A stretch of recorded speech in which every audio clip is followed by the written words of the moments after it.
13h, 14h. Europe 1, 13h. Avec Céline Géraud sur Europe 1, il est 13h19, le moment d'accueillir vos deux chroniqueurs du jour pour décrypter l'actualité de ce vendredi 11 avril. L'avocat Gilles William Goldnadel et Raphaël Saint-Ville, directeur adjoint de la rédaction du Journal du Dimanche. Céline.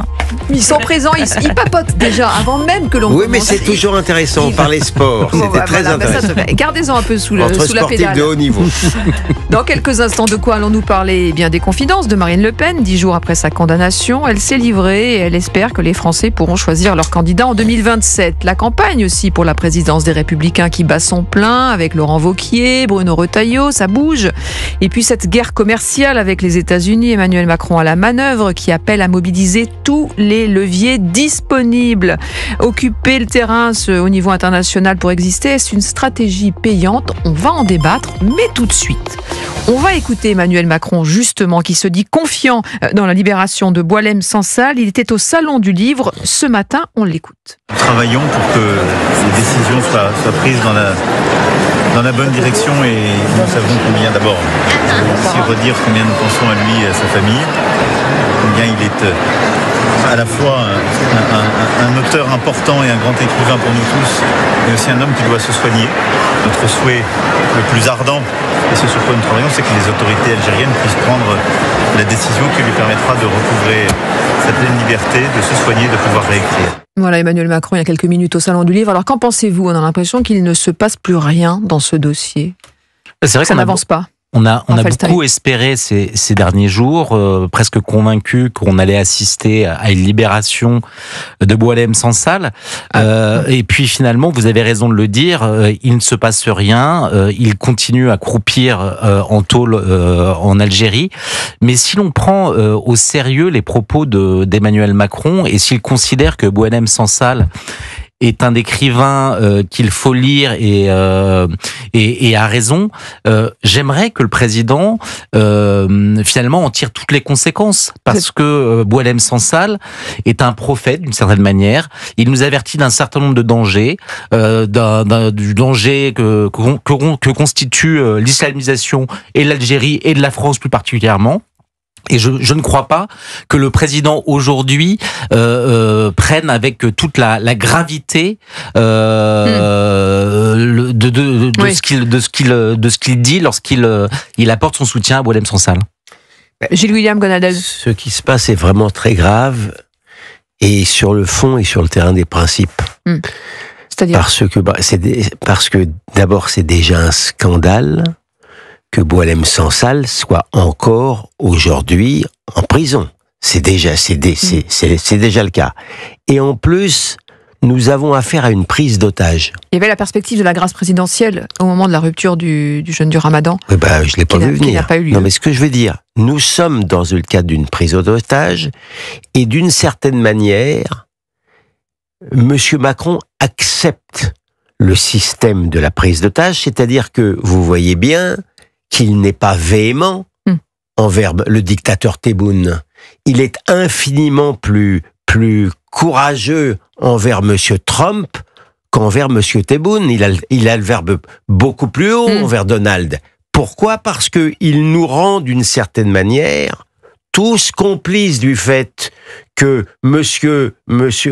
Boualem est prisonnier et on est obligé d'être gentil avec le geôlier pour espérer avoir une mesure de grâce. Vous aurez d'ailleurs remarqué qu'il dit que c'est un grand écrivain, mais il dit pas qu'il est innocent. Il attend la clémence de M. Tebboune. Alors après, peut-être que ça travaille effectivement en coulisses, on peut l'imaginer. On a Jean-Noël Barrot qui est allé dimanche dernier, effectivement, en Algérie. Enfin, c'est pas rapide, hein. Oui, mais c'est pas rapide. C'est pas rapide. Ouais, vous attendiez quelque chose de plus fulgurant, c'est ça ?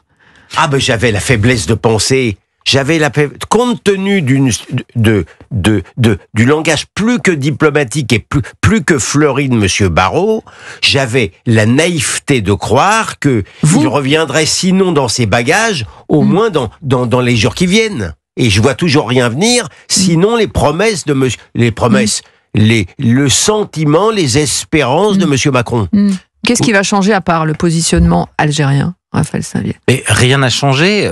D'une certaine manière, même tout s'est aggravé, puisque la ligne Retailleau et la ligne qui était également celle de François Bayrou, qui entendait vraiment mener un bras de fer avec Alger, a été abandonnée au profit d'une ligne élyséenne défendue par Jean-Noël Barrot. Et aujourd'hui, on voit que ça n'avance pas davantage.